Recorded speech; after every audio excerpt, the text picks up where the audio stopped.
Assalamualaikum warahmatullahi wabarakatuh. Halo semuanya teman-teman, selamat siang, selamat datang kembali di channel Ilo Entry. Dan di siang hari ini semoga dimanapun teman-teman berada, semoga teman-teman selalu dalam keadaan sehat dan berbahagia selalu. Amin, amin ya robbal alamin. Sehat, bahagia, banyak uang, wah lengkap. Doa terbaik untuk teman-teman semua.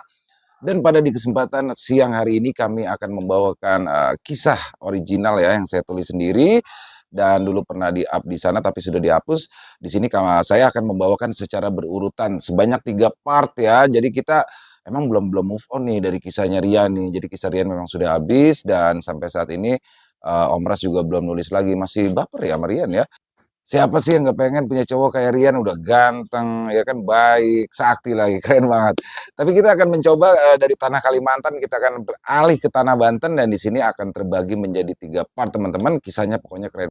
Dan buat teman-teman yang baru bergabung, kami ucapkan selamat bergabung, bisa diklik dulu dong tombol subscribe, jangan lupa lonceng notifikasinya dinyalakan agar teman-teman selalu mendapatkan notifikasi dari konten-konten yang akan kami upload di setiap harinya. Untuk channel Ilo Entry ini kami upload setiap hari jam 12 siang waktu Indonesia bagian Barat. Dan nggak pakai berlama-lama lagi ya, nggak pakai berbasa-basi lagi. Dari halaman belakang rumah Bang Ilo, kita menuju ke tanah Banten.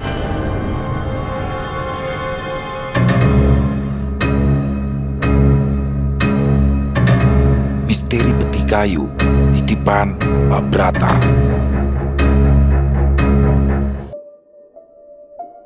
Sebuah mobil melesat dengan kecepatan tinggi, menembus kegelapan malam melintasi jalanan panjang yang di sebelah kanan dan kirinya terlihat banyak sekali pohon-pohon kelapa yang berjejer rapi. Ya, pada saat itu, mobil tersebut sedang melintasi daerah pesisir pantai di ujung paling barat Pulau Jawa.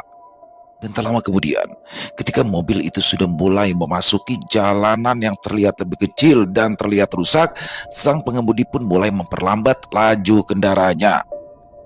Di dalam mobil tersebut, ada 2 orang laki-laki yang berusia sekitar 30 tahunan, Doni dan Andre. Itulah nama pemuda yang berada di dalam mobil tersebut. Don, beneran di tempatnya? Yakin loh, tanya Andre yang saat itu berada di depan kemudi sambil mulai mengarahkannya pelan mobilnya ke samping sebuah pohon besar yang berada di pinggir jalan yang sepi. Yang mana di sisi kanannya terlihat samar sebuah jalan setapak yang sangat gelap.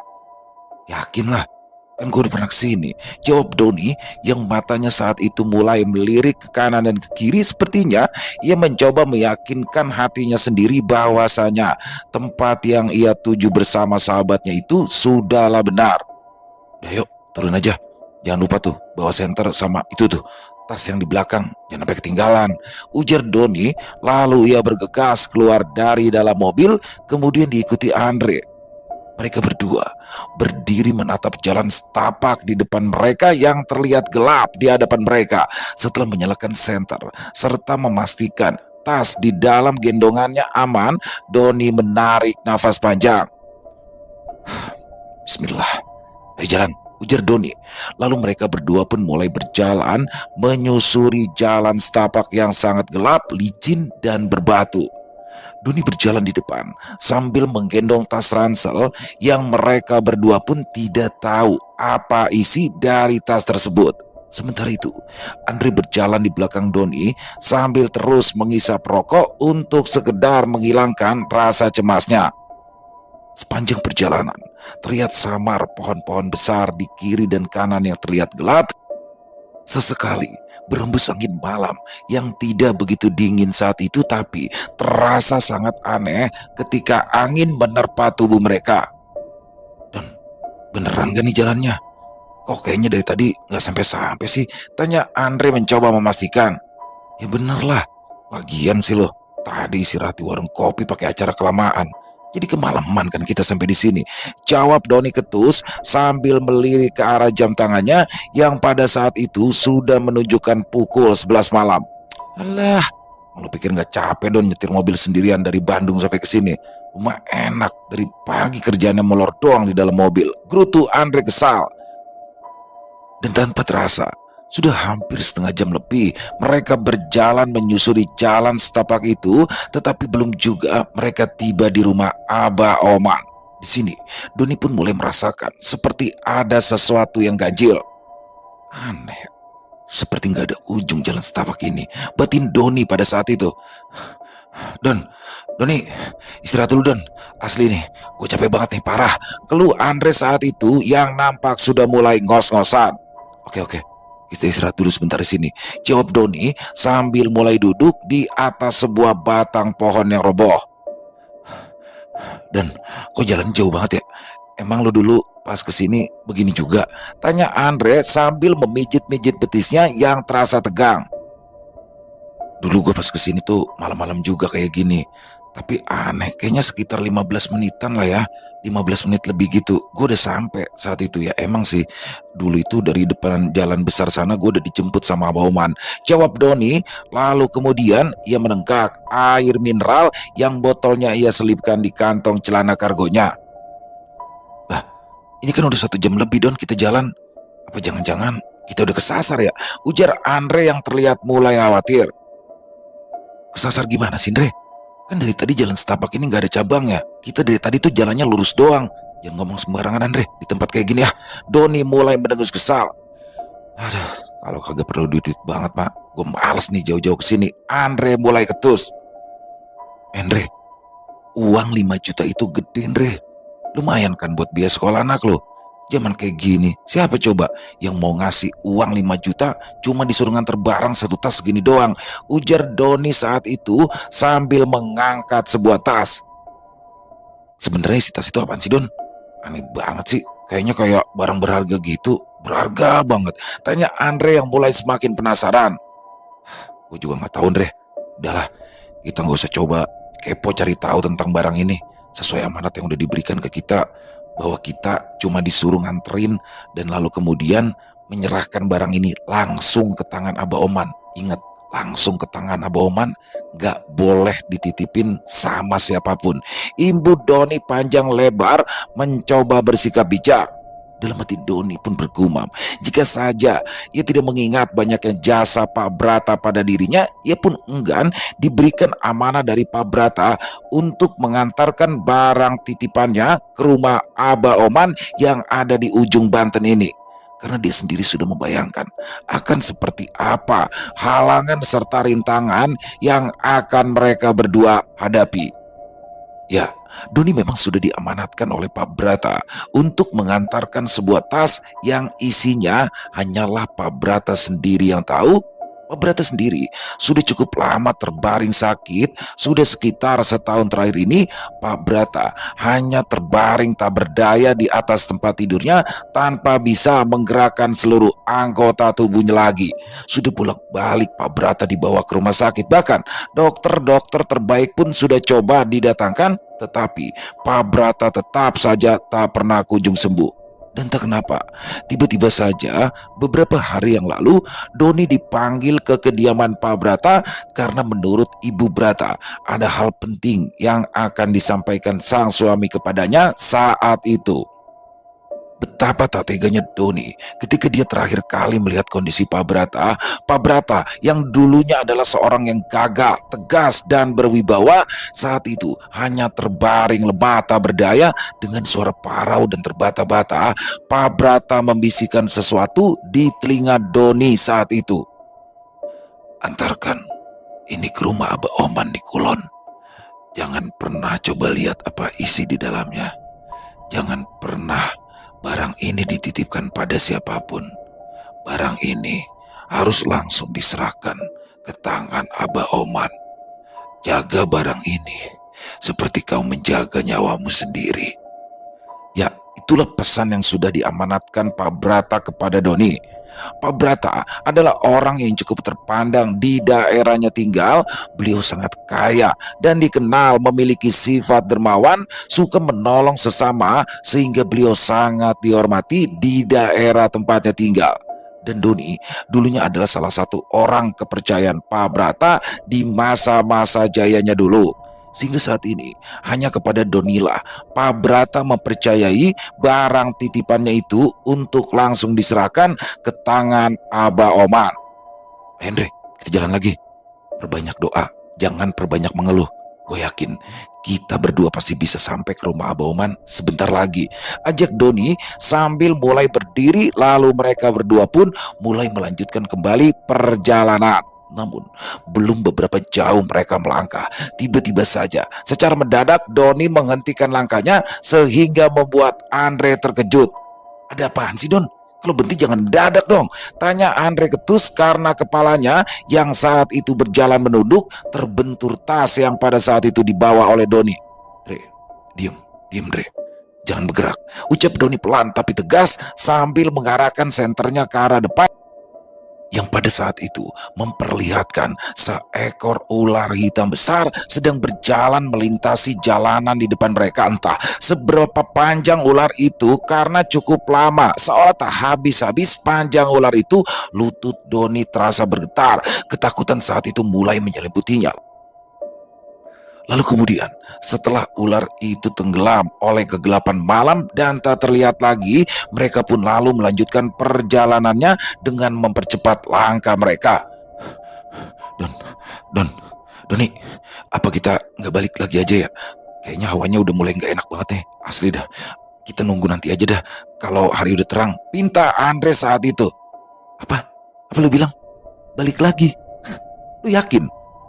Apa lo yakin bisa jadi jaraknya lebih jauh arahnya balik daripada ke arah rumah Abah Oman di depan sana? Udah, lu fokus aja sama jalanan, perbanyak doa, ujar Doni yang sebenarnya ia juga mulai merasakan apa yang dirasakan oleh Andre.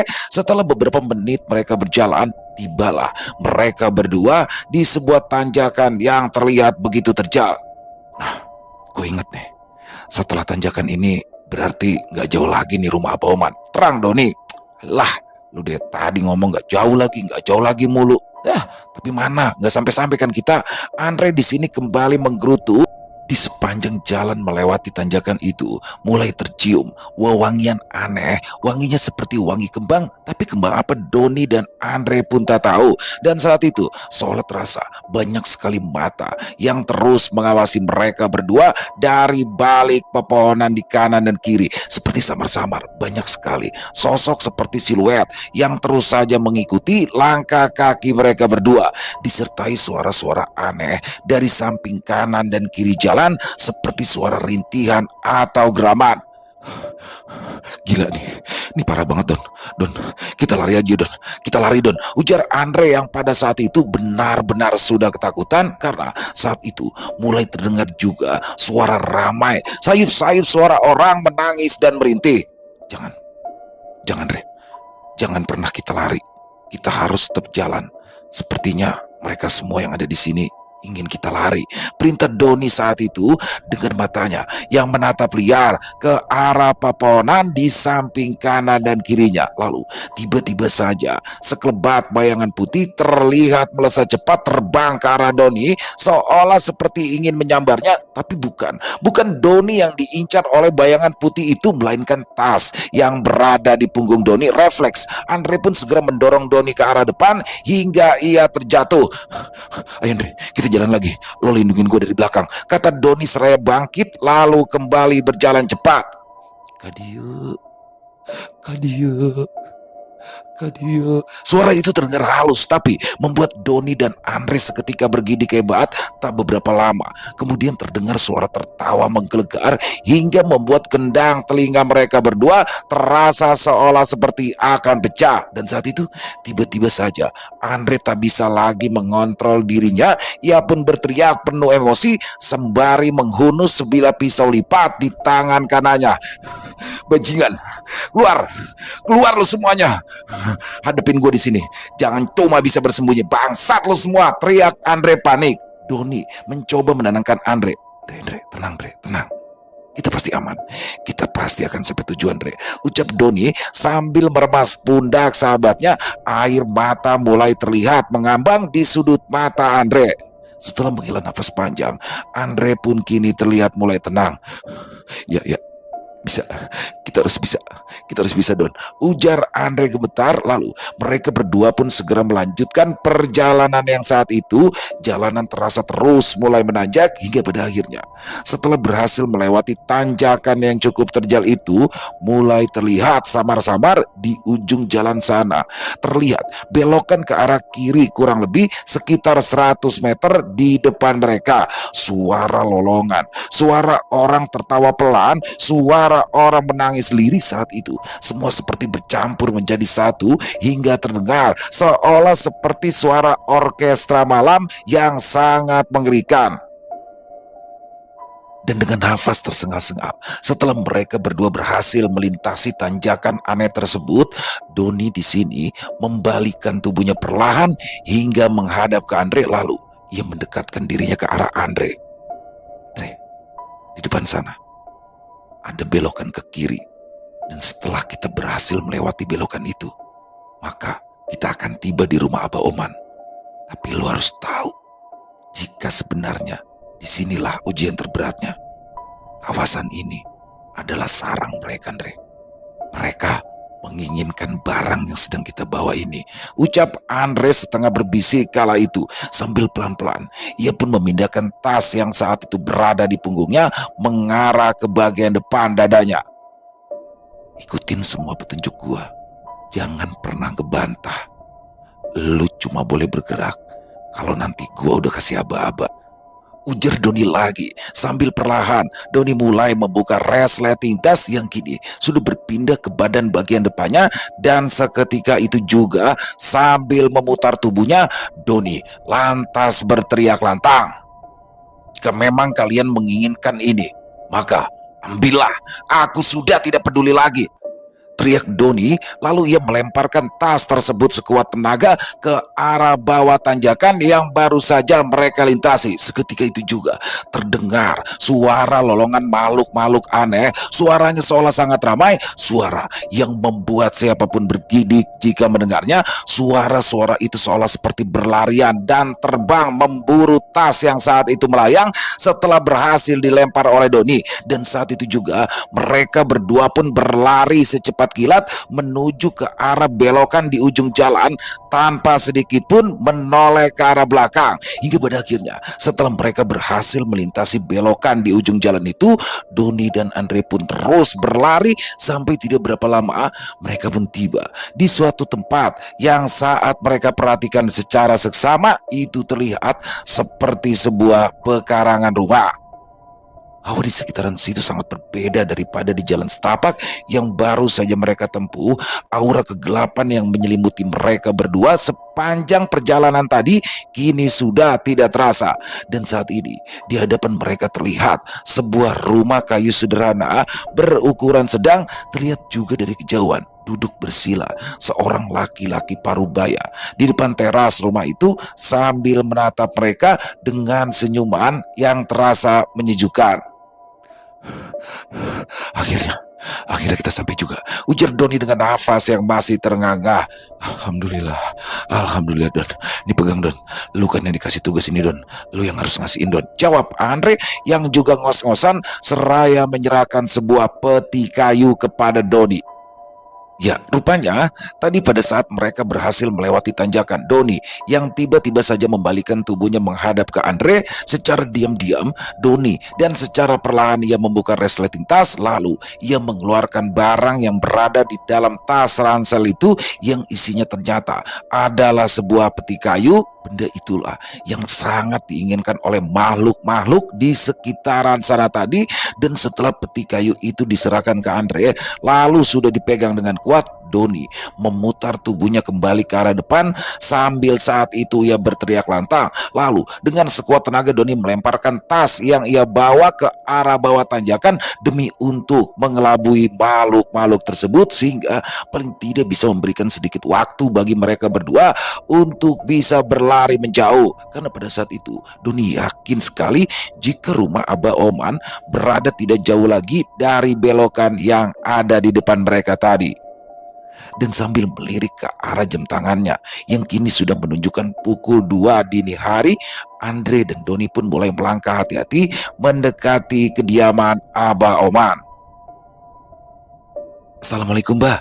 Ucap Andre dan Doni berbarengan mengucapkan salam. Waalaikumsalam warahmatullahi wabarakatuh. Abah Oman membalas salam mereka. Doni dan Andre pun bergantian saling mencium tangan Abah Oman yang pada saat itu memakai setelan pangsi berwarna hitam dengan kaos dalam putih. Rambut, kumis dan jenggot Abah Oman pun sudah terlihat rata berwarna putih. Kain batik terlihat mengikat memutar di kepalanya. Abah Oman berusia kurang lebih sekitar 70 tahunan. Walaupun beliau berperawakan sangat kurus, tapi saat itu beliau masih terlihat sangat gagah. Terlihat jelas bahwa di masa mudanya dulu Abah Oman ini rutin mengolah tubuh serta batinnya hingga selalu terpancar aura yang terasa menyejukkan bagi siapapun yang memandangnya.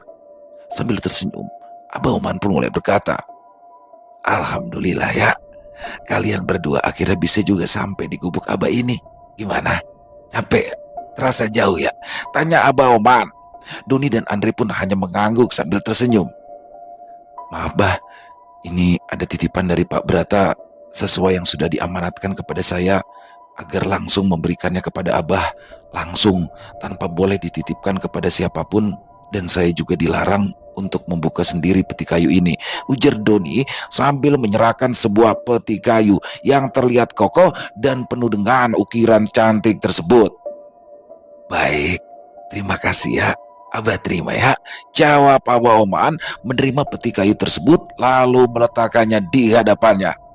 Ayo, silakan diminum dulu.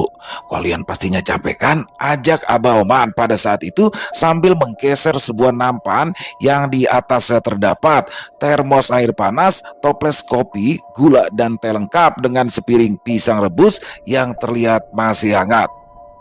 Aneh, kayaknya sepertinya nih Abah Oman udah mempersiapkan semuanya ya. Padahal kan gue kesini gak ngasih kabar terlebih dulu, batin Doni di dalam hatinya. Lalu Doni pun mulai membuat 3 gelas kopi untuk Andre, dia sendiri, dan juga Abah Oman. "Bagaimana kondisi Brata sekarang ini, Doni?" tanya Abah Oman sambil mulai menyalakan rokok kreteknya. "Pak Brata selama setahun ini sakit keras, Bah. Sampai terakhir kemarin saya ketemu, beliau hanya terbaring di atas tempat tidurnya aja. Sudah dibawa ke beberapa rumah sakit, tapi tidak kunjung membaik. Sampai akhirnya keluarga Pak Brata sepakat untuk membawa Pak Brata pulang ke rumah untuk dirawat di rumah saja," jawab Doni mencoba dengan rinci menjelaskan ke Abah Oman tentang kondisi Pak Brata. Brata, ucap Abah Oman lirih sambil menghisap rokoknya dalam-dalam. "Oh iya, kalian berdua teh pasti penasaran kan? Barang apa yang ada di dalam peti kayu ini?" Pertanyaan dari Abah Oman itu membuat Doni dan Andre saling pandang. "Jujur sih, Bah, sebenarnya kami berdua sangat ingin tahu barang apa yang ada di dalam peti kayu itu. Sampai-sampai bikin kami tadi dikejar-kejar banyak makhluk-makhluk aneh, Bah, di sepanjang perjalanan jalan setapak menuju rumah Abah ini," jawab Doni memberanikan diri. Abah Oman di sini terkekeh.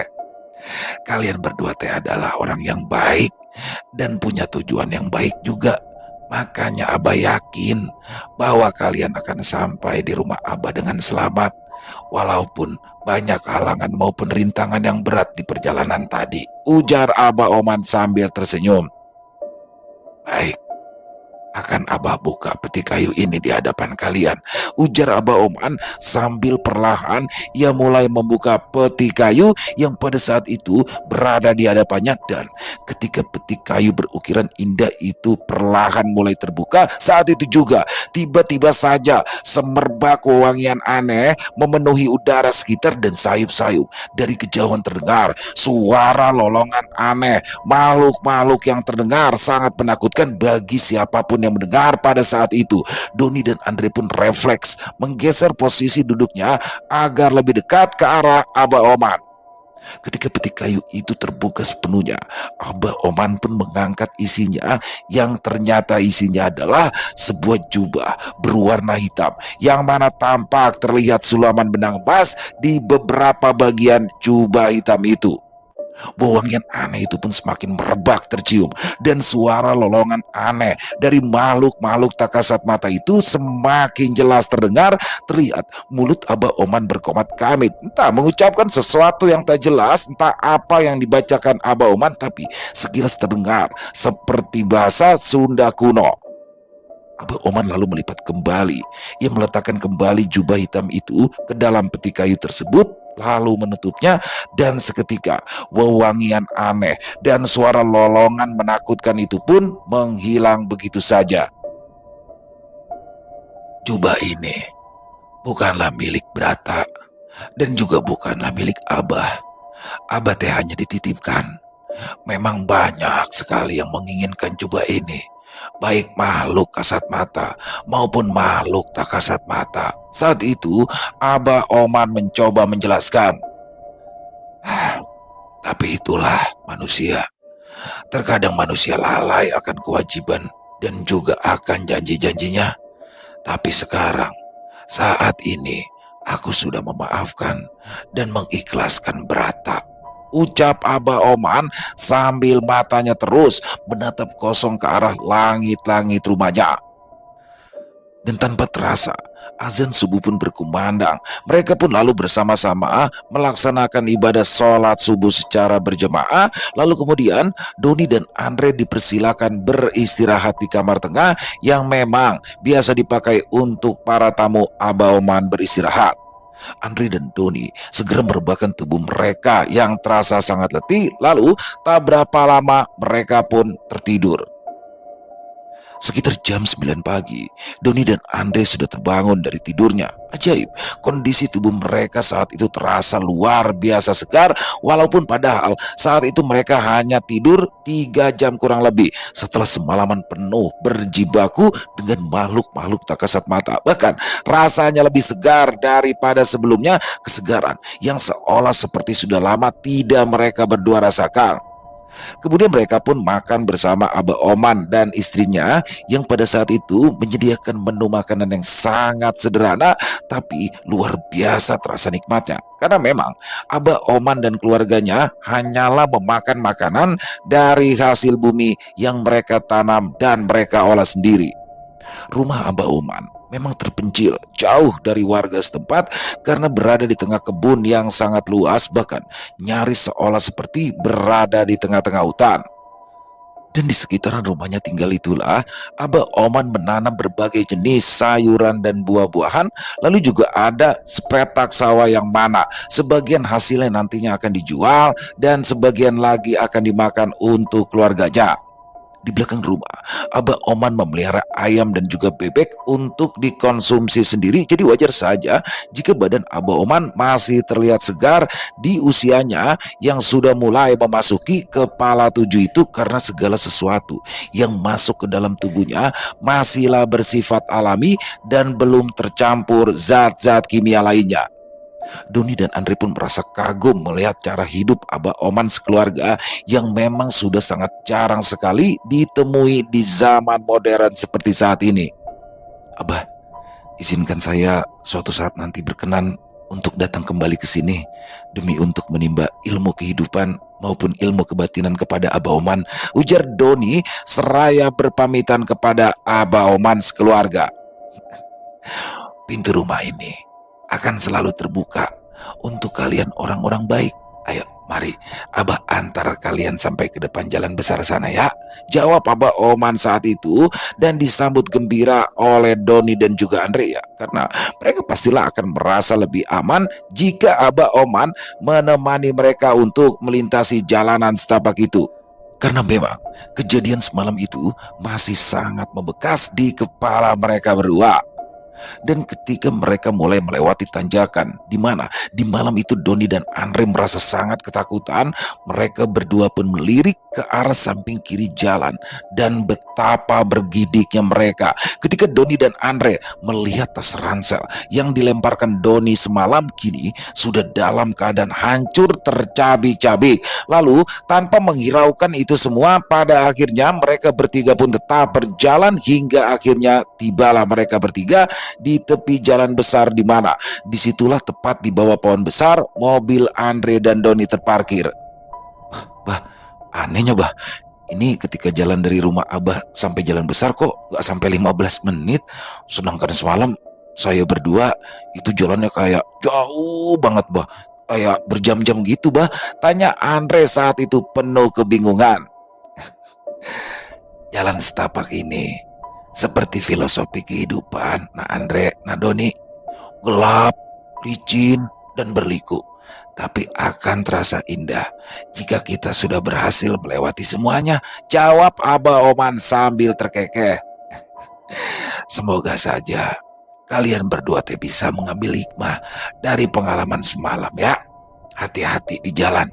Salam hormat Abah untuk Ibu Brata dan keluarga. Ucap Abah Oman saat itu sambil menepuk bahu Doni dan juga Andre. Nanti jika kalian kembali lagi ke sini, Abah akan ceritakan sejarah dari jubah hitam yang sudah kalian bawa kemarin malam. Lanjut si Abah, lalu Doni dan Andre pun berpamitan dan langsung memulai perjalanan pulang mereka. Di tengah perjalanan pulang, Andre dan Doni pun tak habis-habisnya bercerita tentang kekaguman mereka terhadap sosok Abah Oman, dan mereka berdua bertekad suatu saat nanti mereka akan kembali lagi ke sana. Setelah beberapa jam menempuh perjalanan pulang, pada akhirnya mereka berdua pun hampir tiba di kediaman Pak Brata untuk kemudian segera melaporkan hasil bahwa tugas yang mereka emban telah selesai dilaksanakan dengan baik. Tapi betapa terkejutnya Andre dan juga Dodi saat mereka berdua mulai memasuki kampung di mana tempat Pak Brata tinggal. Mereka melihat bendera kuning yang terpasang di beberapa titik jalan, pertanda bahwa ada warga yang meninggal dunia. Dan bertambah terkejutnya mereka berdua ketika akhirnya mereka mengetahui bahwa orang yang meninggal dunia saat itu adalah Pak Brata. Setelah memparkirkan mobil, mereka berdua lalu mempercepat langkah untuk menuju ke rumah duka. Menurut keterangan beberapa pihak, waktu kejadian saat Pak Brata menghembuskan nafas terakhirnya adalah sekitaran menjelang subuh tadi. Doni dan Andre pun seketika saling berpandangan. Tak lama kemudian, mereka berdua pun segera masuk ke dalam rumah duka untuk menemui Ibu Brata. Terima kasih ya, Doni dan Andre. Maafkan juga apabila Bapak selama ini punya banyak kesalahan ya, ujar Bu Brata sambil menangis. Ya Bu, Ibu sekeluarga yang tabah ya. Oh ya Bu, ada salam hormat dari Abah Oman buat Bu Brata sekeluarga, jawab Doni. Saya mohon pamit undur diri, mau bantu-bantu di depan dulu Bu. Setelah prosesi pemakaman Pak Brata yang dihadiri oleh begitu banyak orang, Doni pun langsung pulang ke rumah untuk beristirahat. Keesokan harinya, Doni dan Andre terlihat sedang mengobrol di warung kopi yang jaraknya tidak jauh dari rumah mereka. Don, lu inget gak kemarin sebelum subuh, waktu pas Abah Oman buka peti kayu itu? Nah, Abah Oman kan angkat jubah hitamnya tuh, tanya Andre saat itu. Iya inget, kenapa? Jawab Doni. Nah, terus kenapa Don? Saat itu Abah Oman berucap pelan kalau dia udah maafin dan udah ngiklasin Pak Brata.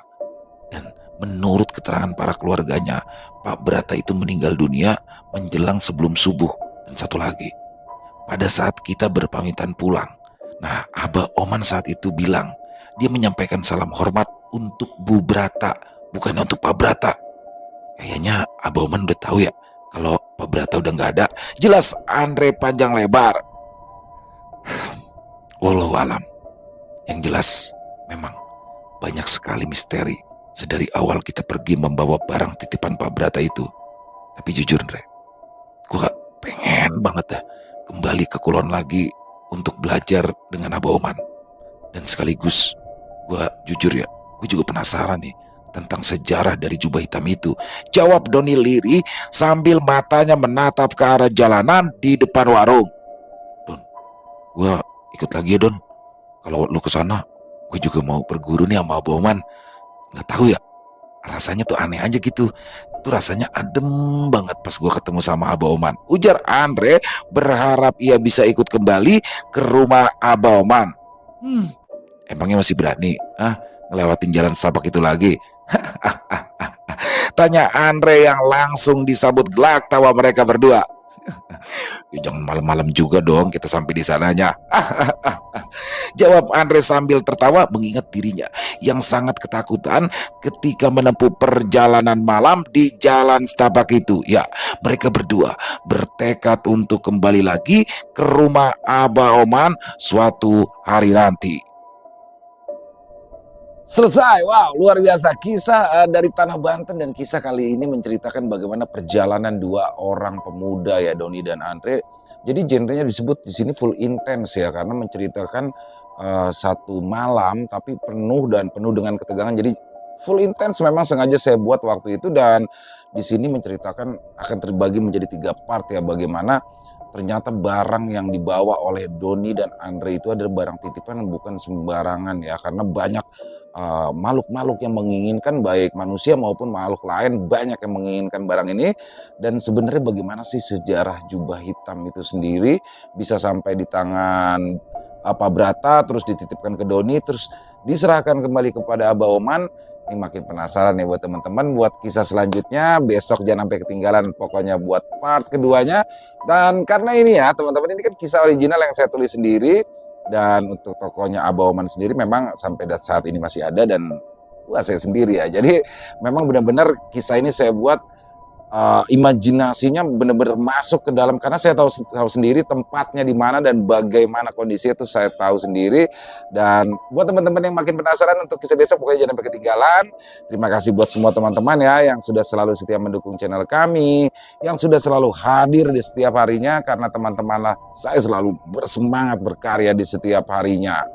Oh iya, buat teman-teman mungkin yang punya kisah horor misteri ya, yang diangkat dari kisah nyata yang berdasarkan pengalaman pribadi, apabila memang mungkin berkenan dibawakan di channel kita ini, silakan bisa mengirimkannya ke nomor telepon yang ada di sini, dan bebas ya, dalam bentuk tulisan boleh, dalam bentuk rekaman suara boleh, pokoknya senyamannya teman-teman aja. Dan buat teman-teman yang sudah mengirimkan kisah, kami ucapkan terima kasih. Nanti buat yang nggak sempat lihat ini bisa di deskripsi, ntar kita cantumin juga deh nomor teleponnya ya teman-teman. Nah, dan buat teman-teman yang sudah mengirimkan kisah, kami ucapkan terima kasih. Dan di akhir kata saya Ilo mohon maaf apabila dalam pembawaan kisahnya barusan ada kata-kata saya yang salah ataupun ada kata-kata saya mungkin yang kurang berkenan. Saya mohon dibukakan pintu maaf yang seluas-luasnya, dan sampai berjumpa lagi di konten-konten kami selanjutnya yang pasti tidak kalah serunya, masih bersama saya Ilo besok jam 12 siang di Ilo Entry. Salam sehat bahagia selalu untuk kita semua. Wassalamualaikum warahmatullahi wabarakatuh.